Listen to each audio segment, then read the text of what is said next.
Assalamualaikum warahmatullahi wabarakatuh. Alhamdulillahirabbil alamin wa bihi nasta'in ala umuri dunya waddin wa ala alihi wa ashabihi wa man tabi'ahum bi ihsani ila yaumiddin. Asyhadu an la ilaha illallah wahdahu la syarika lahu wa asyhadu anna Muhammadan abduhu wa rasuluhu la nabiyya ba'da, amma ba'd. Pertama-tama marilah kita panjatkan puji dan syukur kita kepada kehadirat Allah Subhanahu wa taala, karena atas rahmat dan kasih sayangnya lah kita masih diberikan kesehatan, kesempatan sehingga pada subuh ini kita masih bisa melaksanakan sholat subuh berjamaah. Salawat dan salam semoga selalu tercurahkan kepada junjungan kita, Nabi besar kita, Nabi Muhammad sallallahu alaihi wasallam, kepada keluarganya, sahabatnya, dan pengikutnya yang senantiasa istiqomah melaksanakan ajarannya. Amin. Para jamaah rahimakumullah, insyaallah pada kesempatan ini saya akan membahas tentang haramnya ghibah dan keutamaan membela kehormatan kaum muslimin. Tentunya kita tidak ingin aib kita diketahui oleh orang lain, sebab Allah sendiri yang telah menutupi aib kita, dengan harapan agar segera melakukan taubat dari hal buruk yang telah diperbuat. Oleh karena itu, kita dilarang untuk menggunjing saudara sesama muslim. Ini sebagaimana firman Allah Subhanahu wa taala yang berbunyi, a'udzubillahi minasyaitonirrajim, wala yabtab ba'dukum ba'du ayyuhibbu ahadukum ayyakula lahma akhihi maitan fakarihtumu. Artinya, dan janganlah ada di antara kamu menggunjing sebagian yang lain. Apakah ada di antara kamu yang suka memakan daging saudara yang sudah mati? Tentu kamu merasa jijik. Al-Hujurat ayat 12. Mungkin masih ada yang belum mengetahui makna ghibah atau menggunjing itu sendiri.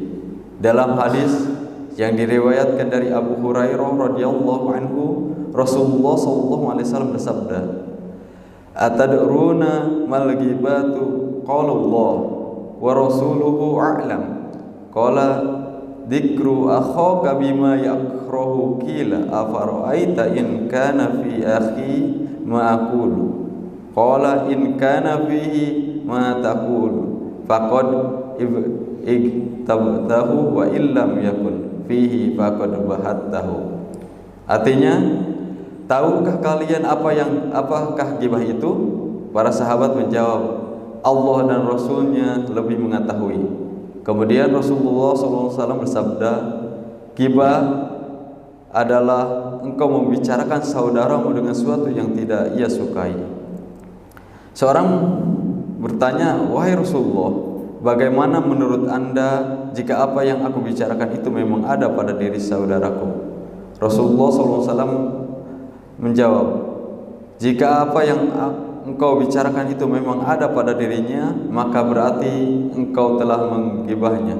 Dan jika apa yang engkau bicarakan itu tidak ada pada saudaramu, berarti engkau telah membuat kebohongan terhadap dirinya. Hadis riwayat Muslim. Adapun balasan kelak di hari kiamat, Rasulullah SAW terangkan dalam hadis Anas radhiyallahu anhu.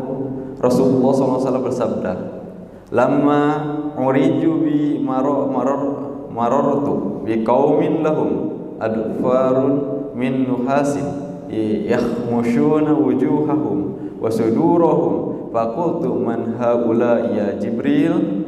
Qala haula alladhina ya'kuluna luhuman nas wa yaqauna fi a'radihim." Artinya, ketika aku dinaikkan ke langit atau dimi'rajkan, aku melewati suatu kaum yang kuku mereka terbuat dari tembaga. Kuku itu mereka gunakan untuk mencakar muka dan dada mereka. Lalu aku bertanya, wahai Jibril, siapakah mereka itu? Jibril menjawab, mereka itu adalah orang-orang yang memakan daging manusia atau ghibah dan merusak kehormatan mereka. Hadis riwayat Abu Daud. Oleh karena itu, penting bagi kita dalam menjaga kehormatan saudara sesama muslim. Abu Hurairah radhiyallahu anhu berkata, Rasulullah SAW bersabda, kulul muslimi 'alal muslimi haramun damuhu wa maluhu wa irduhu. Artinya setiap muslim atau muslim lainnya adalah haram darahnya, hartanya dan kehormatannya. Hadis riwayat Muslim. Terakhir, Abu Darda meriwayatkan hadis yang mengenai keutamaan orang yang menjaga kehormatan saudaranya. Nabi SAW bersabda, "Man radda an irdi akhihi raddallahu an wajhihi an-nar yaumal qiyamah." Barang siapa yang membela kehormatan saudaranya, maka Allah akan menghindarkan wajahnya dari api di neraka kelak pada hari kiamat. Hadis riwayat At-Tirmidzi. Ghibah atau menggunjing merupakan salah satu dosa besar atau kemaksiatan yang paling banyak tersebar di antara manusia karena sikap peremehan mereka dalam mengingkarinya. Ghibah merupakan penyebab permusuhan di antara kaum muslimin dan rusaknya persatuan di antara mereka. Karena keburukan ghibah ini, maka Allah menyerupakan orang yang menggibah dengan orang yang memakan daging saudaranya yang telah mati. Sedangkan hukuman orang yang menggibah di alam barzah adalah ia akan merobek-robek wajah dan dadanya dengan kuku-kuku yang terbuat dari tembaga.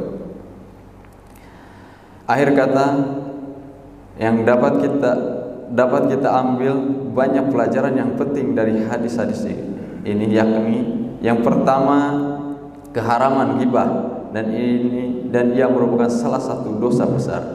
Yang kedua, menyebut atau membicarakan seorang dengan sesuatu yang tidak ia sukai merupakan ghibah yang diharamkan meski di dalamnya ada kebenaran.